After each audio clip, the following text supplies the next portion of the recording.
अस्सलाम वालेकुम नाजरीन, मेरे यूट्यूब चैनल शैली उर्दू स्टोरीज़ में खुश आमदीद। आज मैं आपको एक गरीब बहन की सच्ची कहानी सुनाने जा रही हूँ। लेकिन वीडियो शुरू होने से पहले अगर आपने मेरे चैनल को सब्सक्राइब नहीं किया तो जल्दी से सब्सक्राइब और लाइक कर दें और बेल नोटिफिकेशन को ऑन कर दें ताकि मेरी हर नई आने वाली वीडियो की अपडेट्स आप तक पहुँचती रहें। अली अपनी सास को लिए दूसरे शहर गया था इलाज के सिलसिले में। अली की बीवी भी साथ थी। जिस शहर जा रहा था इसी शहर में अली की बहन की शादी हुई थी। अस्पताल पहुँचे। अली ने रिसेप्शन पे बैठे लड़के से पूछा, डॉक्टर कब तक आएंगे? लड़का मुस्कुराकर बोला, सॉरी सर, डॉक्टर साहब आज लेट आएंगे। अली चौंक कर बोला, क्या मतलब? डॉक्टर साहब ने खुद मुझे टाइम दिया था। वो लड़का बोला, डॉक्टर साहब एक मीटिंग पर गए हैं। सॉरी सर, डॉक्टर साहब 7 बजे से पहले नहीं आ सकते। आप ऐसा करें 7 बजे आ जाएं। अली ने घड़ी की तरफ देखा, 1 बज रहा था। अभी घर भी जाऊं तो 2 घंटे लग जाएंगे। अली अपनी बीवी को बुलाकर कहने लगा, डॉक्टर साहब तो 7 बजे आएंगे, अगर घर जाकर वापस आए तो लेट हो जाएंगे। अली की बीवी ने कहा, तो फिर बैठकर इंतज़ार कर लेते हैं।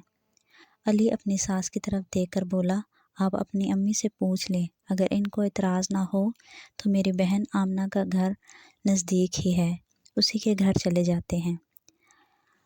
आमना के पाँव में चोट लगी थी, तीमारदारी के लिए भी मैं जा नहीं सका, चलो इसी बहाने हाल पूछ लेंगे। आयमा ने कहा, ठीक है, अम्मी से पूछ लूँ, अगर वो भी साथ चलती हैं। आयमा ने माँ को बताया, डॉक्टर तो लेट है, 7 बजे आएंगे, तब तक हम यहाँ क्या करेंगे? अली कह रहे हैं इनकी बहन आमना के घर चले जाते हैं। अम्मा की माँ मुँह बनाकर बोली, तुम लोग जाओ, मैंने नहीं जाना, मैं तो इस घर कभी ना जाऊँ। आयमा ने कहा, अम्मी भूल जाएं इन बातों को। अली बता रहा था कि आमना के घरेलू हालात बहुत ख़राब हैं। मेरे बेटे का रिश्ता तो अकड़ से टुकरा दिया, जैसे किसी वज़ीर के साथ शादी करेगी। मेरा तो दिल नहीं जाने को, तुम दोनों चले जाओ। अली बाहर खड़ा बहन को बता रहा था फ़ोन पर कि हम आ रहे हैं, मैं और तुम्हारी भाभी। आयमा ने अली से कहा, अम्मी तो नहीं जा रही, चले हम चलते हैं।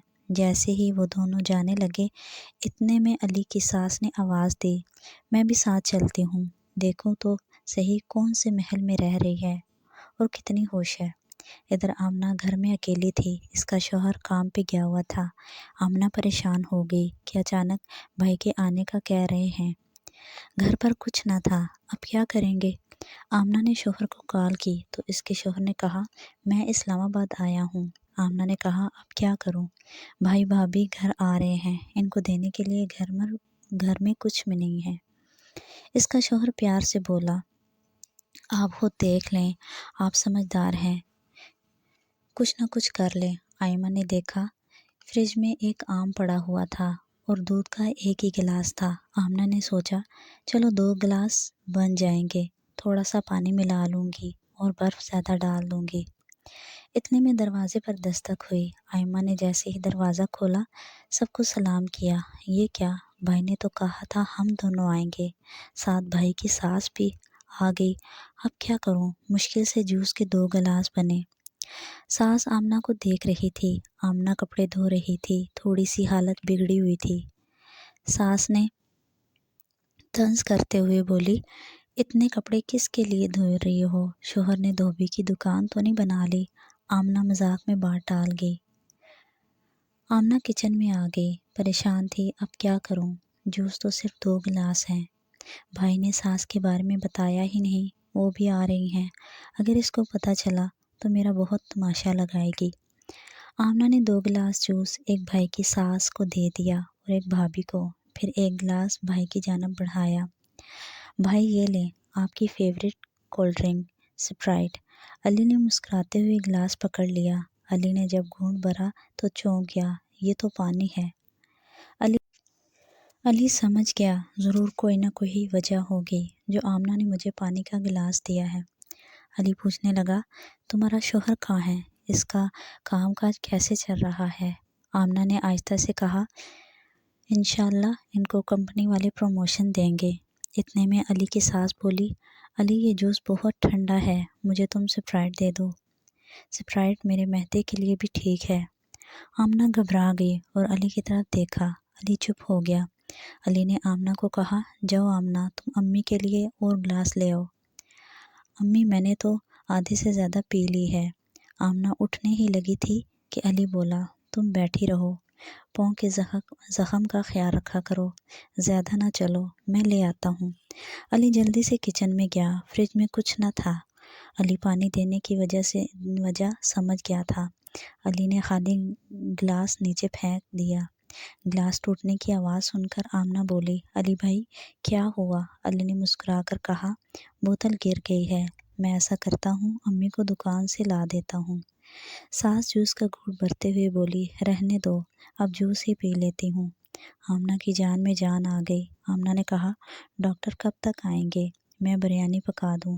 علی کی ساس بولنے ہی لگی تھی کہ علی نے جھٹ سے بولا، نہیں آمنہ، بہت دیر ہو جائے گی، ڈاکٹر 1 گھنٹے تک آ جائے گا، ہم کو جانا ہوگا۔ بریانی ادھار، پھر کبھی آئیں گے۔ علی نے آمنہ سے کہا، آئمہ چلو 6 بج چکے ہیں، اسپتال میں رش ہو جائے گا۔ ساس نے منہ بنا لیا۔ ساس کو اور کوئی بات نہ ملی تو کہنے لگی، آمنہ کچھ پیسے جوڑ کر پنکھا ہی لے لو، ہوا نہیں آتی، اتنا پرانا ہو چکا ہے۔ آمنہ خاموش رہی۔ بھائی نے جاتے ہوئے سر پر ہاتھ پھیرا اور ہاتھ سے مصافحہ کرتے ہوئے 5,000 روپے چپکے سے میرے ہاتھ میں تھما دیے اور آہستہ سے بولے، اسپرائٹ بہت مزے کی تھی۔ میں مسکرانے لگی۔ بھائی نے دعا دی اور کہا، خوش رہو اور اپنا خیال رکھا کرو، اور پھر میں بعد میں چکر لگاؤں گا۔ شوہر کو لے کر آنا، تمہارے لیے کچھ سامان لے کر رکھا ہے۔ آمنہ کی پلکیں نہ جانے کیوں نم ہو گئی تھیں۔ علی بھائی نے آنسو صاف کیے، پاگل، خوش رہا کرو۔ اس طرح پیارے بھائی نے میری مالی کمزوری پر پردہ ڈالا اور میرے ساتھ ہمدردی سے مدد کی۔ بھائی تو بہنوں کی جان ہوتے ہیں، بہنوں کا مان ہوتے ہیں۔ بہنیں کب سارا سنسار مانگتی ہیں، بھائیوں کی تھوڑی سی محبت ہی کل کائنات ہوتی ہیں۔ بہنوں کے لیے ہر بھائی علی بھائی جیسا ہو تو کبھی بہنوں کی آنکھیں دکھ کے آنسو سے نم نہ ہوں، کبھی بہنیں لاوارث نہ ہوں گی۔ بہنوں کے چمکتے دمکتے چہرے دیکھنے والے ہوتے ہیں جب وہ بھائی سے ملتی ہیں۔ بہنیں باپ کا عکس بھائیوں میں دیکھتی ہیں۔ محبت کے ساتھ رہیں، اپنی بہنوں کا خیال رکھیں اور دوسروں کی بہنوں کو عزت کی نگاہ سے دیکھیں کہ یہی ہمارے مذہب اور معاشرے کا سنہری اصول ہے۔